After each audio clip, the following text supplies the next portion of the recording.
অবশেষে ঘুরে দাঁড়িয়েছে ক্যাপ্টেন শান্ত। অধিনায়কের দুর্দান্ত 50-তে দুরন্ত গতিতে এগিয়ে চলছে বাংলাদেশ। আগের ম্যাচের আক্ষেপ দ্বিতীয় ওয়ানডেতে ঘুচিয়েছে নাজমুল হোসেন শান্ত।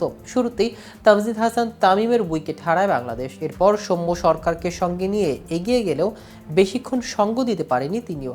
তবে হাল ছাড়েনি শান্ত। আফগান বোলারদের রীতিমতো শাসন করে তুলে নিয়েছেন দুর্দান্ত এক 50। অধিনায়ক শান্তর রোমাঞ্চকর সেই ইনিংস নিয়ে বিস্তারিত থাকছে আজকের প্রতিবেদনের বাকি অংশে। কেটিভি ক্রিকেট চ্যানেল থেকে আপনাদের সাথে আছি আমি মাহমুদুর রহমান সিয়াম।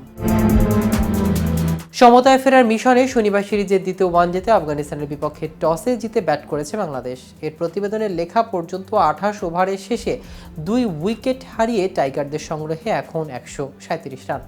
77 বলে 57 রানে শান্ত আর 25 বলে 18 রানে অপরাজিত আছে মিরাজ। আগের ম্যাচে মাত্র 3 রানের জন্য 50 সুযোগ হাতছাড়া করেছিলেন শান্ত। আর বিদায়ের পর তো ব্যাটিং ধসই নামে টাইগার শিবিরে। 120 রানের বিনিময়ে 2 উইকেট হারানো বাংলাদেশ গুটিয়ে যায় 143 রানে, অর্থাৎ 23 রানের মধ্যেই পরবর্তী 8 উইকেটের পতন।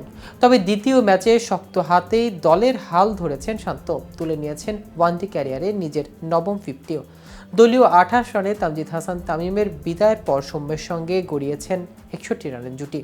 আর এখন সহ অধিনায়ক মিরাজের সঙ্গ নিয়ে চালিয়ে যাচ্ছেন রানের চাকা। এর আগে আগ্রাসী ব্যাটিংয়ে বাংলাদেশের শুরুটা করেছিলেন তামজিদ, তবে ক্রিজে স্থায়ী হতে পারেননি তিনি।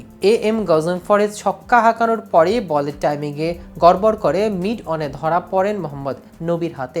তাতে 17 বলে 3-4-6-এ 22 রানে থামল তামজিদের ইনিংস। এরপর শান্তর সঙ্গে দারুণ জুটি গড়ে তোলেন সৌম্য। আফগানের বোলারদের হতাশ করে ক্রিজে আধিপত্য করতে থাকেন দুজন। 4 ছক্কায় সচল রাখেন রানের চাকা। তাতে শারজায় কঠিন পিচে দ্রুতই 100 রানের পথে হাঁটে লাল সবুজেরা। কিন্তু দলীয় 99 রানের মাথায় রশিদ খানের লেগ বিফোরের ফাঁদে পড়ে আউট হন সৌম্য। তাতে ভাঙে 71 রানের জুটি। 49 বলে 2-4 ও 2 ছক্কায় 35 রান থামে সৌম্যর। যদিও রিভিউ নিলেই বেঁচে যেতে পারেন তিনি, কারণ স্ট্যাম্পে হিট করলেও বল পিচ করেছিল সাইড আউটের লেগে। কিন্তু অন্য প্রান্তে অধিনায়ক নাজমুল হোসেনের সঙ্গে কথা বলে সাড়া না পাওয়ায় রিভিউ না নিয়ে ড্রেসিং রুমের পথে হাঁটতে শুরু করেন সৌম্য।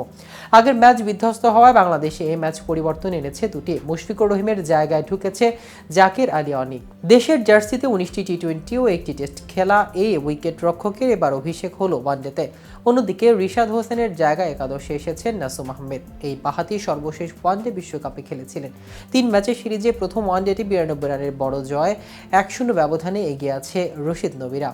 তো ভিউয়ার্স, ভিডিওটি সম্পর্কে আপনাদের কোনো মতামত থাকলে আমাদের কমেন্ট করে জানাতে পারেন। সাথে সাথে নিয়মিত ক্রিকেট আপডেট ও ইনফরমেটিভ ভিডিও পেতে কেটিভি ক্রিকেটের সাথেই থাকুন।